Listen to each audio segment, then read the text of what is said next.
Cuando el Sanedrín les mandó a los apóstoles que no hablasen más sobre el nombre de Jesús, ellos salieron regocijándose, alabando al Señor, porque habían sido tenidos por dignos de ser ultrajados por causa del nombre. Bienvenidos al Estudio Vida de la Biblia con Witness Lee. Esperamos que este Estudio Vida los introduzca en un disfrute más profundo de las Escrituras y de nuestro querido y precioso Señor Jesús.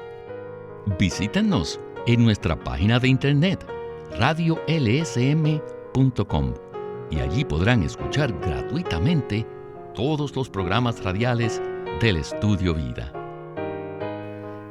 Por una parte, creer en Cristo es enteramente una decisión personal. Tenemos la opción de creer en Él y recibirle como nuestro Salvador, o podemos rechazarle. Pero por otra parte, todos los creyentes genuinos de Cristo pueden testificar que Dios activamente preparó el medio ambiente por el cual fuimos guiados a la salvación. Nosotros tomamos la decisión de creer en Cristo, pero en cierto sentido no tuvimos escapatoria y soberanamente fuimos atrapados por este Dios fiel, por lo cual damos gracias al Señor. Así que de esto y mucho más tratará el Estudio Vida de Hechos de esta ocasión. Nos acompaña José Ramón Asensio para darnos los comentarios. Es un privilegio estar aquí de nuevo en el Estudio Vida. Gracias por invitarme. José Ramón, hoy continuaremos nuestro estudio del testimonio de los apóstoles ante el Sanedrín y de los eventos que ocurrieron en Hechos capítulo 5. En el programa anterior comentamos en especial acerca del versículo 31, donde dice que Dios ha exaltado a Jesús a su diestra por príncipe y salvador. Es muy significativo que Pedro, ante este supremo concilio de líderes judíos, revelara que Jesús es el verdadero líder. Sí, los apóstoles habían sido encarcelados por hablar al pueblo sobre el nombre de Jesús.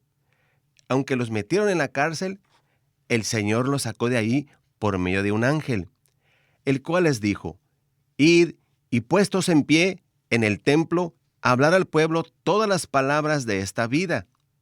Y ellos obedecieron. Así que nuevamente los trajeron ante el Sanedrín y el sumo sacerdote les dijo: «Os mandamos estrictamente que no enseñen sobre este nombre, el nombre de Jesús. Y ahora habéis llenado a Jerusalén de vuestra enseñanza y queréis echar sobre nosotros la sangre de este hombre». Y Pedro le respondió: «Es necesario obedecer a Dios antes que a los hombres». Esta es una lección importante para todos nosotros. Debemos obedecer a Dios antes que a los hombres. Además, los apóstoles aprovecharon la oportunidad para nuevamente dar testimonio de la persona y obra de Jesucristo. Los miembros del Sanedrín consideraban que ellos estaban en control de la situación y que gobernaban a las personas. Sin embargo, se les dio a conocer que el líder máximo, el soberano de los reyes, el que gobierna el universo, es Jesús. Pedro testificó que Dios había exaltado a Cristo a su diestra por príncipe y salvador para dar a Israel arrepentimiento y perdón de pecados. Hay un príncipe que está por encima de todos los líderes y su nombre es Jesucristo. ¡Aleluya! Muchas gracias, José Ramón, por darnos este repaso y presentar el contexto de Hechos capítulo 5. Bien, con esto estamos listos para comenzar el Estudio Vida de hoy con Witness Lee. Adelante. En ocasiones he escuchado decir: «Oh, yo he sido atrapado por Jesús». Y aún yo frecuentemente he sentido lo mismo. ¿Y ustedes qué tal? ¿Han sentido lo mismo también? Cuando disfrutamos de tiempos de refrigerio, clamamos: «Oh, Señor Jesús, amén». Pero a veces el cielo no está tan despejado, está nublado y pensamos: he sido atrapado por la vida de la iglesia. ¿Qué deberíamos hacer? Oh, quisiéramos escaparnos, pero no hay manera para que el ratón se escape. Usted y yo hemos sido atrapados por Cristo. No creo que solo yo, sino también muchos de ustedes se sienten así. Yo fui atrapado. En cierto sentido es así porque Jesús es el soberano. Él ejercitó su autoridad soberana para ponernos en una trampa y para capturarnos como se atrapa a un ratón. Y queríamos correr, pero cuanto más rápido corríamos, más rápido fuimos atrapados. El Señor es soberano. No se olviden que Él es el soberano de los reyes de la tierra. ¿Pero con qué propósito? Con el propósito de arreglar un medio ambiente que sea propicio para que creamos en Él. Si Él no generase ese ambiente, no habríamos creído en Él. En realidad, creer en Él no depende ni de usted ni de mí, más bien depende totalmente de Cristo. Él fue exaltado para ser el soberano sobre todos los reyes, con el fin de preparar las circunstancias que llevaran a sus escogidos a creer en Él. Luego, Él es nuestro Salvador. Después de capturarnos, el Señor se convierte en nuestro Salvador, pero no para salvarnos de su cautiverio. Él nos mantiene en su trampa, a fin de salvarnos de muchas cosas, tales como la condenación de Dios, nos salva del lago de fuego, de la carne y del Hades, de tantas cosas malignas. Él es el Salvador de Dios, el príncipe y el Salvador. Su posición de príncipe se relaciona con la autoridad y la de Salvador con la salvación. Entonces podemos ver que no somos nosotros los que elegimos. Nunca he conocido a una sola persona que deliberadamente haya escogido creer en Jesús. Todos nosotros fuimos capturados por Él. No pudimos escaparnos de Él. Era como si nos hubiesen metido al arca de Noé, que no tenía puerta de salida, solo tenía una ventana en el techo. Y esta solo podía ser abierta por las manos de Jesús. Así que hasta que Él abra la puerta no podemos salir. Entonces estamos en el arca y necesitamos el arca, pues sin ella pereceríamos. ¿Y quién nos puso en el arca? Claro que sí, el príncipe, el nazareno exaltado por Dios, el que es el líder, y este líder nos puso a todos nosotros en el arca. ¡Aleluya! Oh, hemos sido atrapados y ahora debemos vivir juntos en el arca. Oh, Señor Jesús.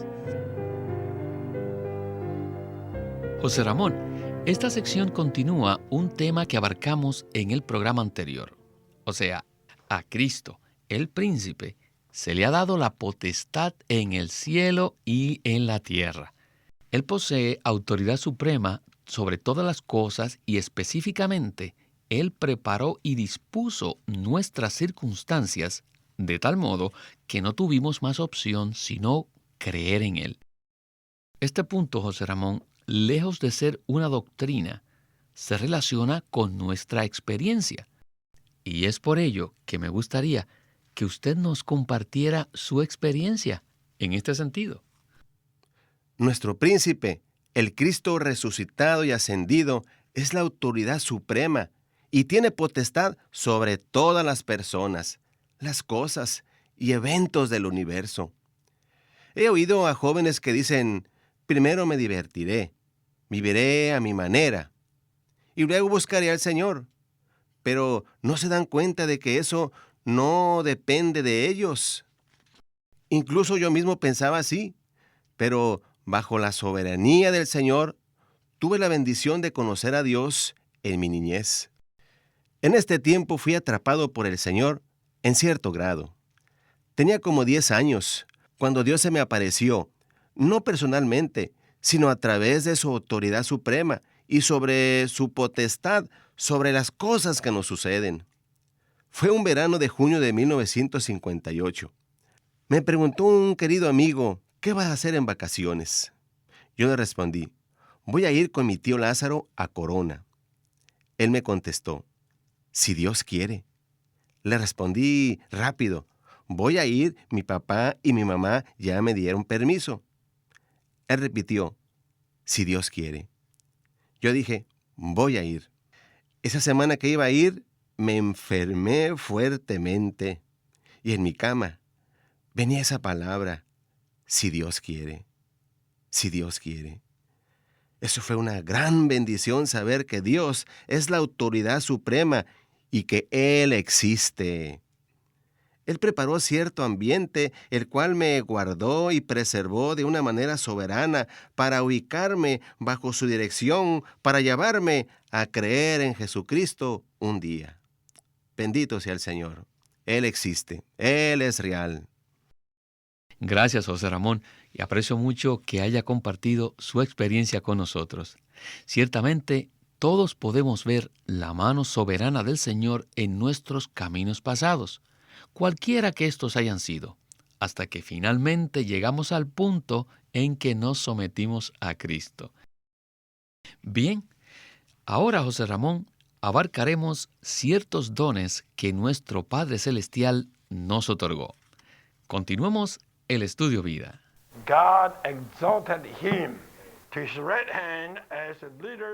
Dios exaltó a Jesús como príncipe y salvador para darle a Israel arrepentimiento y perdón de pecados. Aquí vemos dos dones que son mayores. No piensen que son dones insignificantes. El otorgar arrepentimiento y perdón de pecados a los escogidos de Dios requiere de cierta calificación. Requiere ser exaltado por Dios como príncipe y salvador. De lo contrario, no estaría capacitado para otorgar el perdón de pecados, ni tampoco el arrepentimiento. Saben que en todo el universo solo hay uno que tiene tal calificación. ¿Quién es este que tiene este calificativo? ¿Quién puede dar estos dos dones? Solo Jesús. Jesús ha sido calificado para ser príncipe y soberano. Anteriormente dijimos que habíamos sido atrapados por Jesús, y vemos que esta frase tiene una repercusión positiva, ya que si Jesús no nos hubiera atrapado, tampoco nos hubiéramos arrepentido. En realidad fue el Señor que nos obligó a arrepentirnos. El arrepentimiento no proviene de nosotros, sino que es un don de Dios. Y es algo que el príncipe y soberano otorga a sus elegidos. Así que de Él recibimos el arrepentimiento y también recibimos de Él el perdón de pecados. ¡Aleluya! Hemos recibido ambos dones debido a que Cristo reunió los requisitos que le capacitaron ser príncipe y salvador. Cristo ahora está calificado para otorgar y está otorgando a los escogidos de Dios todo el tiempo el regalo del arrepentimiento y el perdón de los pecados. José Ramón, quisiera preguntarle sobre los dones del arrepentimiento y del perdón de pecados. Si somos honestos, al examinar nuestra propia experiencia, tendremos que admitir que si el Señor no pone al descubierto nuestra verdadera condición y no nos concede de su gracia, nunca hubiéramos experimentado un arrepentimiento genuino de nuestra parte. ¿No es así? Así es. Y lo afirmo basado en mi propia experiencia y en la forma como el Señor se relaciona con nosotros mediante su palabra.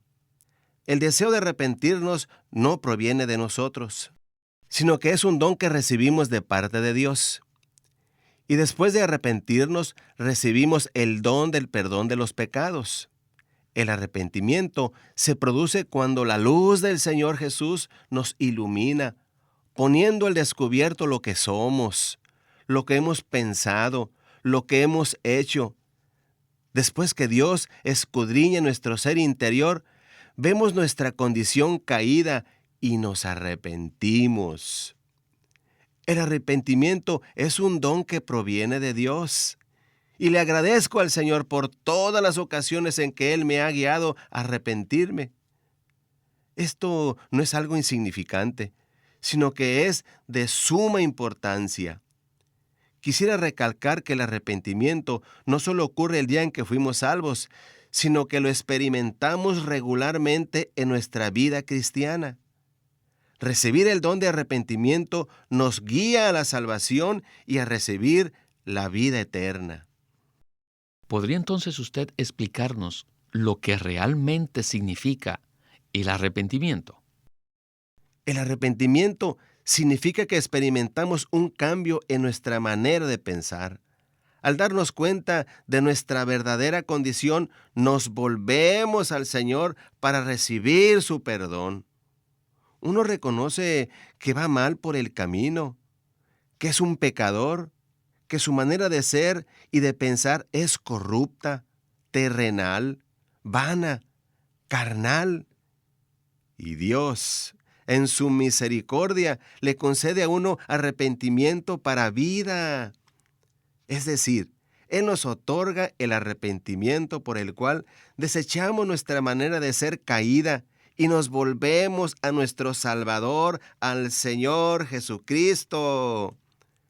Este es el arrepentimiento, en cambiar nuestra manera de pensar y creer en el Salvador, en Cristo. Muchísimas gracias, José Ramón. Ahora escucharemos con respecto de un gran líder religioso. Adelante. A very excellent man by the name Gamaliel. En este pasaje de Hechos 5:33 al 40, vemos a una excelente persona que se llamaba Gamaliel, He was a teacher of law, honored by all un doctor his de la people. ley, honrado por todo el pueblo y un gran maestro, un gran rabí. Cuando los líderes del pueblo judío no sabían cómo manejar la situación con los apóstoles, Gamaliel les aconsejó no hacer nada. A mí me gustan mucho los versículos 38 y 39, donde Gamaliel les dijo: apartaos de estos hombres y dejadlos, porque si este consejo o esta obra es de los hombres, será destruida. Mas si es de Dios, no la podréis destruir. No seáis tal vez hallados luchando contra Dios. Estas fueron muy buenas palabras, y quisiera compartirle que este Gamaliel era un hombre piadoso. Pero, ¿estaba él en la economía de Dios? No. ¿Sabía él algo acerca de la economía de Dios? No. En el transcurso de los siglos, han habido muchos hombres piadosos como Gamaliel. Muchos cristianos que sin embargo no tuvieron noción alguna sobre la economía de Dios, ni tampoco conocían el mover de Dios en la tierra. Gamaliel no sabía lo que el Señor estaba haciendo por medio de Pedro, por medio de Juan, y puesto que él solo empleó suposiciones, o sea que él usó la palabra si es que, sí, no tenía la menor idea de lo que era la economía de Dios, ni tampoco se encontraba en la economía de Dios. Por medio siglo me he encontrado con un buen número de hombres piadosos que desconocen lo que Dios está llevando a cabo en la tierra. Esto indica que ser piadoso, que ser espiritual, no es suficiente. Además de eso, debemos saber que Dios siempre se está moviendo y debemos saber en qué forma se mueve Dios. Ciertamente Dios se está moviendo. ¿No creen ustedes que se está moviendo? Deben de conocer la forma en que Dios se mueve. El relato de la revelación divina nos muestra con certeza que Pedro y Juan participaban en la economía de Dios. Ellos se movían en Dios y más aún, Dios se movía en ellos. Ellos habían sido motivados para moverse con Dios y no testificaban solos, sino que el Espíritu Santo también testificaba desde su interior. Por lo tanto, hoy tenemos la seguridad y tenemos la satisfacción interna de decirles que este es el camino de Dios. ¡Aleluya! Hoy en día nosotros no somos los Gamalieles, sino los Pedros, los Juanes, los Jacobos y los Andrés. ¡Aleluya! ¿No es esto maravilloso? Cuando el Sanedrín les mandó a los apóstoles que no hablasen más sobre el nombre de Jesús, ellos salieron regocijándose, alabando al Señor, porque habían sido tenidos por dignos de ser ultrajados por causa del nombre. Y Hechos 5:42 dice que todos los días, en el templo y de casa en casa, no cesaban de enseñar y anunciar el Evangelio de Jesús, el Cristo. Los apóstoles no solo predicaron en el templo, sino también de casa en casa. Ellos predicaban el Evangelio en cada casa de los creyentes. Nosotros ciertamente tenemos la carga de seguir este modelo, de practicar la predicación del Evangelio de casa en casa. José Ramón, realmente me intriga la intervención de este líder judío, Gamaliel, bajo el cual, según Hechos 22, Pablo estudió antes de ser salvo, cuando todavía él era un fariseo joven y muy celoso por Dios. Gamaliel, como vemos en la Escritura, era un doctor de la ley, muy respetado y honrado por todo el pueblo, y además era muy sabio, como se manifiesta en este relato. Sin embargo, a pesar de sus logros y excelentes atributos, él carecía de lo que más importaba. No poseía revelación alguna sobre la economía de Dios, y esto es una advertencia, pues nos puede suceder a cualquiera de nosotros. ¿No es así? Así es. No solo nos puede suceder, sino que ha sucedido. Conozco varios casos de personas así, que son rectas, justas, abnegadas. Son líderes espirituales que se sacrifican por otros. Sin embargo, aunque sean abnegados, piadosos y teman a Dios, carecen de la luz que las Escrituras revelan con respecto a la economía de Dios. Dios tiene un propósito eterno. Y desde Génesis hasta Apocalipsis vemos que Él obra a fin de llevar a cabo su propósito. Y la forma de cooperar con lo que Dios está haciendo no es comportarnos sabia y piadosamente, sino que es abrir nuestro ser para recibir la iluminación del Espíritu Santo en la palabra. Entonces, en este pasaje vemos un contraste muy marcado. Por una parte, vemos a Gamaliel y a los grandes líderes religiosos de la época, pero por otra, vemos a un grupo de hermanos sencillos y normales que simplemente aman al Señor y se reúnen, no en el templo, sino en sus casas. No hay duda que esto es un contraste muy interesante, ¿no le parece?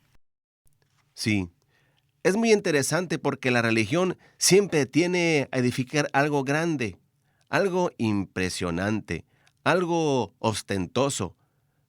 Pero los que están en la economía de Dios solo se interesan por el Señor y sus intereses.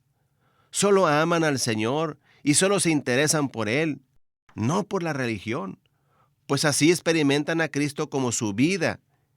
Y de forma sencilla, cuando nos reunimos en las casas, tal como los creyentes se reunían al principio, prevalece una comunión muy dulce con los creyentes en el Señor. El Señor anhela tener un grupo de creyentes que no estén ocupados con la religión, ni con construir edificios ostentosos, sino que simplemente se centren en Cristo, lo amen, lo disfruten en sus hogares.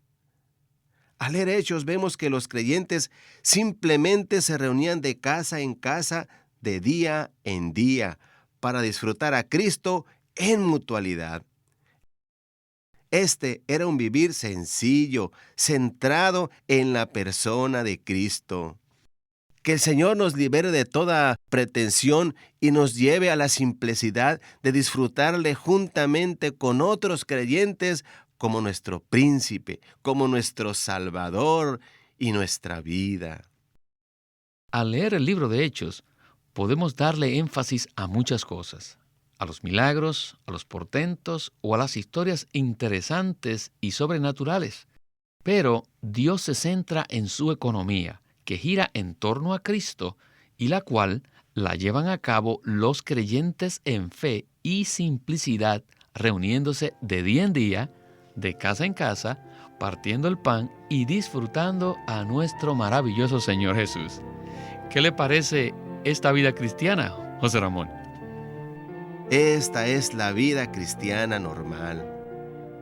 Muchas gracias, José Ramón, por haber estado con nosotros en este programa tan práctico. Gracias por invitarme a su precioso programa.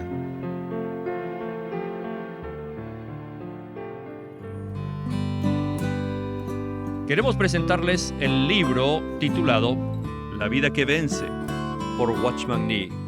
Antes de la publicación del conocido libro La vida cristiana normal, Watchman Nee publicó una serie de mensajes sobre la vida que vence.